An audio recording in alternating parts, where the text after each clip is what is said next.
How to use merge node in n8n.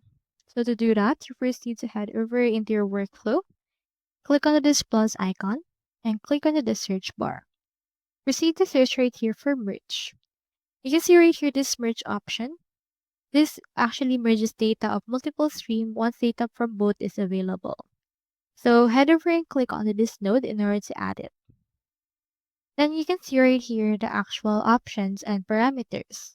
Choose right here the mode. We have append, combine, SQL query, as well as choose branch.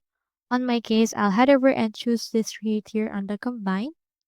You can combine it by matching fields as well as field to match. You can just input right here the fixed units right there, as well as the output type.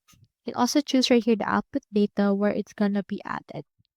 Then also head over to the settings and then configure it to your liking if it fails. And then head back and it should be able to merge inputs from there as well.